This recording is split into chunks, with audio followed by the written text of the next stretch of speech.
Hello everyone, this is Atizaz Hassan Hayat's YouTube channel and you are tuning to the Too Much Such Review. आज के episode में हम review करेंगे miss Marvel, जिसका episode 1 और 2 Pakistani cinema में release हो चुके हैं। तो उसके हवाले से हम बात करेंगे इस मूवी में, इस वीडियो में। और मैं आपको बताऊंगा कि क्या उसमें पाकिस्तान को या बीइंग अ पाकिस्तानी या बीइंग अ मुस्लिम उसको सही से रिप्रेजेंट किया गया है या नहीं किया गया है। तो stay tuned with us and please watch the whole video. Koko Korina Koko Korina Koko Korina Koko Corina.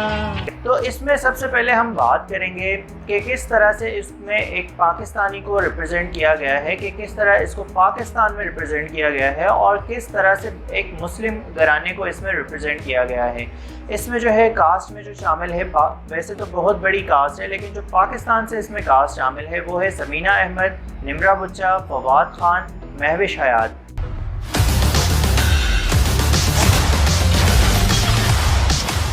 Are you following? Yes. इसकी जो मेन लीड है ईमान और बहुत सारे दीगर सपोर्टिंग कास्ट में शामिल है।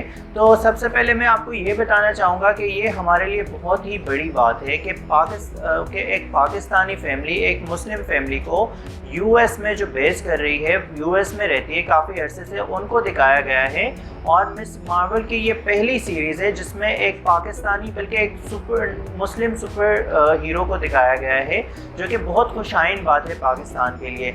अब मैं ईमान की हर जगह पे इंटरव्यूज़ वगैरह देख रहा हूँ, बहुत सारी चीज़ें मेरे सामने आ रही है, तो पूरे यूएस के में पूरी दुनिया में उसके ऊपर बात हो रही है।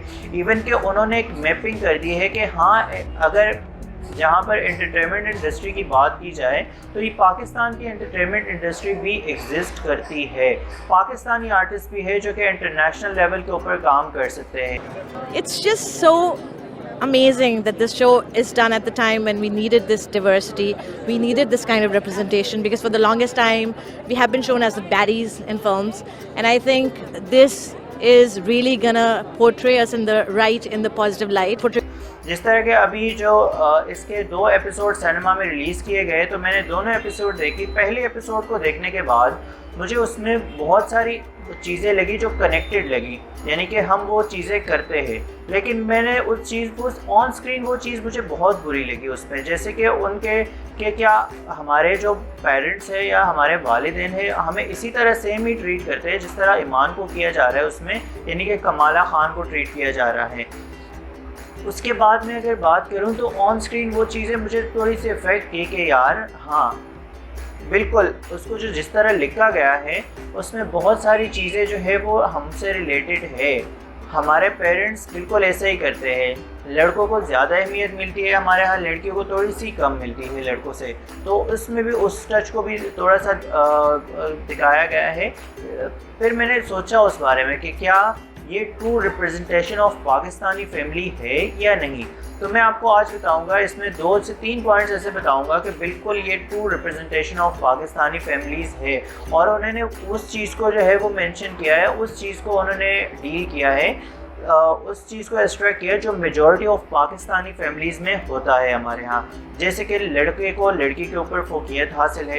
ईमान वहाँ पे बहुत सारी, यानी कि कमाला खान के जो कैरेक्टर है, बहुत सारी चीज़ों के लिए परमिशन के लिए वेट करती है अपने अम्मी अब्बू की, लेकिन उनको नहीं मिलती। और वही परमिशन अगर वो उसका भाई को इवन की परमिशन की ज़रूरत ही नहीं है, वो मुँह उठा के चला जाता है, बाहर कहीं भी चला जाता है। और वो जो है उसको, उसके जो भाई का कैरेक्टर है उसको ज़्यादा इस्लाम के करीब दिखाया गया है। Okay, so first off, I just want to say, I get it. You get what? High school. तो उसके जो मेन कैरेक्टर है कमाला खान, ईमान विलानी का, वो पूरे टॉप यूएस शोज़ में जाके वो इसके ऊपर बात कर रही है, वो पाकिस्तान को रिप्रेजेंट कर रही है। लेकिन मुझे अच्छी चीज़ और क्या लगी इसमें कि उन्होंने हर लफ्ज़ में वहाँ पे पाकिस्तान पाकिस्तान पाकिस्तान पाकिस्तान, जैसे कि एक फिर आपको लगता है कि फोर्सफुली है, वो चीज़ उन्होंने नहीं दिखाई है उसमें जो है वो बस बताया गया है कि एक पाकिस्तानी फैमिली है जो नॉर्मल बाहर रह रही है और उनके ये मसाइल है वहाँ पर। तो ये बड़ी अच्छी चीज़ मुझे दिखाई गई है। उसमें हिजाब को जिस तरह दिखाया गया है, थैंक गॉड थॉट कि कोई चीज़ तो कम से कम रियलिटी के करीब दिखाई गई है। उसमें बताया जा रहा है कि hijab is my choice, not forcefully I wear हिजाब।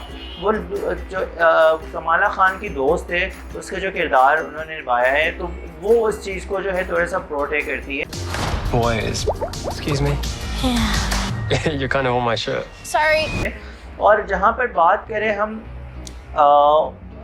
जो बाकी फैमिलीज उसमें दिखाई गई है, तो अभी सेकंड एपिसोड के जो एंड पे जाके एक मतलब कि उसको एक सुपर पावर तो मिलती है, और उसको सुपर पावर कहाँ से मिलती है? वो बहुत बड़ी मार्वल की फ़ैन होती है, जितने भी मार्वल के हीरोज़ हैं उनकी फ़ैन होती है, और उसको नानी की तरफ से एक गिफ्ट मिलता है। नानी का किरदार समीना अहमद साहिबा ने निभाया है, और वो नानी का किरदार जो है वो उसी तरह उसको बताया जा रहा है, जैसे कि उनको कॉल करती है तो उसको बताती है कि बेटा तुम मुझे ख़त क्यों नहीं लिखती, तुम ये चीज़ क्यों नहीं करती, तुम मुझे जो है ख़त लिखा करो। और नानी ने मोबाइल बिल्कुल मुंह के करीब, जिस तरह नॉर्मल हमारे पेरेंट्स करते हैं या जो हमारी जो ग्रैंड पेरेंट्स हैं वो करते हैं, तो उसी तरह का उनको भी दिखाया गया है। उनको जस्ट अभी हमने स्क्रीन के ऊपर टेलीफोन जो मोबाइल स्क्रीन है उसके ऊपर देखा है हमने, बाकी उनको हमने नहीं देखा। That bangle belonged to my mother, Aisha. The one who disappeared during partition, my great grandmother. दूसरे एपिसोड के एंड पे जो इंट्रोड्यूस होती है, निम्रा बुच्चा का कैरेक्टर इंट्रोड्यूस होता है, जो कमाला खान का दोस्त होता है बिलाल, यानी कि वो उसको जो बॉयफ्रेंड का जो एक टैबू है, अब मैं ये भी देख रहा हूँ कि उन्होंने बड़ा तरीके से उसको हैंडल किया है कि कहीं पे भी कोई किसिंग सीन उन्होंने इस सीरीज़ में नहीं दिखाते। यूजुअली उनके जो शोज़ होते हैं उसमें ये चीज़ एक बड़ी नॉर्मल होती है, लेकिन जहाँ पे उन्होंने एक मुस्लिम फैमिली और पाकिस्तानी फैमिली दिखाई है, तो वहाँ पे ये चीज़ों को बड़ा ख्याल रखा है कि वो इवन के करीब भी नहीं आते, इतने ज़्यादा दूर ही रह के। अभी फिलवक्त 2 एपिसोड में तो हमें ये देखने को मिला। दूसरी जगह उसको पावर कहाँ से मिलती है? दादी जब उसको एक गिफ्ट बेचती है तो वो उनकी अम्मा उनको बोलती है कि ये पूरा कबाड़ है, आप इसको स्टोर में रखवा दो। वो स्टोर में रखवा देती है, लेकिन वहाँ पर जाने के लिए जो उनका एक इवेंट होता है, मिस मार्वल का एक इवेंट होता है, वहाँ पे उनको रिप्रेजेंट करने के लिए ये कहती है कि मुझे अपना कोई टच, पाकिस्तानी टच मुझे कुछ जो है वो उसमें डालना है। तो वो दादी का वो कड़ा पहन देती है, और उस कड़े को पहनने के बाद जो है ना उसको वो सुपर पावर फील होना स्टार्ट हो जाती है, जो कि बाद में जो है उससे हैंडल ही नहीं होती। तो उसका जो दोस्त होता है उसके साथ ही उसको पसंद भी करता है, वो उसको उसमें हेल्प करता है उस पावर को सही तरीके से इस्तेमाल करने में, वो दोस्त उसको मदद That's a fantasy too. करता है। खैर यहाँ पे तो हम प्रोडक्शन क्वालिटी की बात नहीं करेंगे, यहाँ पे डायरेक्शन की बात नहीं करेंगे, यहाँ पे बाकी किसी और चीज़ के बारे में बात नहीं करेंगे। लेकिन ये कैसे हो सकता है कि हम बात करें एक पाकिस्तानी फैमिली की और वहाँ पे म्यूज़िक की बात ना करें? तो इसमें जो म्यूज़िक इन्होंने किया है, सबसे पहला जो सॉन्ग मुझे सुनने को मिला, कोको कोरीना, कोको कोरीना, कोको कोरीना, मेरे ख्यालों पे छाई है एक सूरत मतवाली। तो ये जो है मार्केट में सबसे पहले जब ये बाहर आते हैं, पहली एपिसोड में मार्केट से बाहर आते हैं, और ये गाना जब स्टार्ट होता है वहाँ पे मार्केट पूरा ये घूम रहे होते हैं और ये गाना साथ ही साथ चल रहा होता है। आपको पता है एक अंदर से खुशी होती है कि यार ये सिर्फ हम नहीं देख रहे, ये बल्कि हम देख ही नहीं सकते थे अगर सिनेमा में रिलीज़ ना हो, ये देख रही है पूरी दुनिया। IBM के ऊपर इसको इतना अच्छे रिव्यूज़ मिले, हर जगह से इसको अच्छे रिव्यूज़ मिल रहे हैं, पूरी दुनिया हमारे म्यूज़िक को सुन रही है। फिर उसके बाद ईवा बी का एक सॉन्ग है, उसमें रैप उसको चलाया गया है, मुझे बड़ी खुशी हुई और मैं वेट कर रहा था कि कहाँ पर ये पीछे हट का जो सॉन्ग है जो कोक स्टूडियो का उसमें आएगा। तो ये दूसरे एपिसोड के एंड पे जब टाइटल्स चल रहे होते हैं, जो क्रेडिट्स चल रहे होते हैं, उसमें आ जाते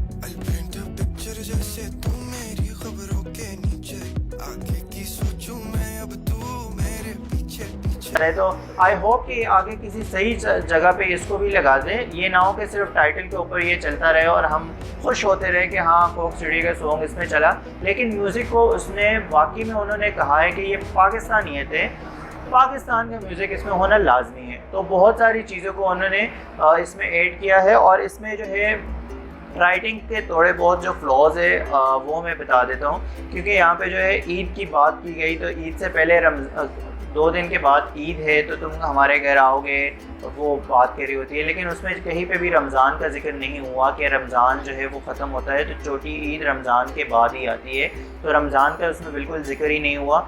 और इनकी जो बैक स्टोरीज़ है, जो कमाला खान के वालिद साहब है वो कराची से है, वो कराची के बारे में बात करते रहते हैं उसमें। और जो उनकी वालदा है वो बेसिकली है इंडिया से। तो जब पार्टीशन हुआ उनकी दादी जो आ रही थी तो बीच में ये कहीं पे खो गई थी, ये यहाँ पर आ गई।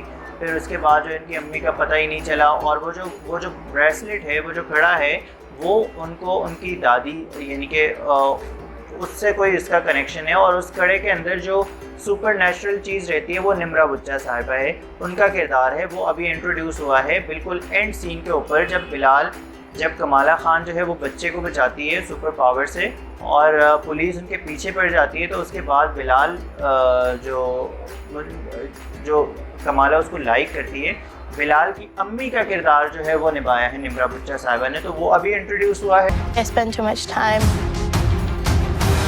तो I am waiting for next 2 episode जो है अगले फ्राइडे को जो है वो रिलीज़ किए जाएंगे पूरे पाकिस्तान में। तो आप लोगों को जाके ज़रूर देखनी चाहिए, सपोर्ट करना चाहिए। और मुझे इंतहाई हद दर्जे की खुशी हो रही है कि उसमें पाकिस्तान की बहुत बात की गई है, इवन के बॉलीवुड की भी बहुत बात की गई है। लेकिन कौन नहीं है शाहरुख खान का फ़ैन? मैं भी शाहरुख का फ़ैन, आप भी शाहरुख के फ़ैन, ये भी शाहरुख के फ़ैन, जो पीछे टीम बैठी है ये भी शाहरुख की फ़ैन। तो सब उसकी भी थोड़ी सी बात की गई है उसमें। और उसमें जो नॉर्मल एक बीइंग अ प्रोटैगनिस्ट जो जिस तरह से होते हैं मुस्लिम के बारे में, तो उस चीज़ को थोड़ा सा ब्रेक किया जा रहा है। जैसे कि इमाम साहब जो है एक इलेक्शन के लिए वहाँ पे जो है वो लड़ने की बात हो रही थी, तो एक हमेशा मर्द ही इलेक्शन के लिए वहाँ पे खड़ा होता था। लेकिन इस दफ़ा जो ईमान यानी कि कमाला खान की जो दोस्त है, उसके किरदार का सॉरी मुझे नाम अभी याद नहीं आ रहा, वो जो है वो भी इलेक्शन के लिए खड़ी हो रही है। तो ये उन्होंने एक You're Kamala Khan. You want to save the world? Then you're going to save the world. Do you even know what you are?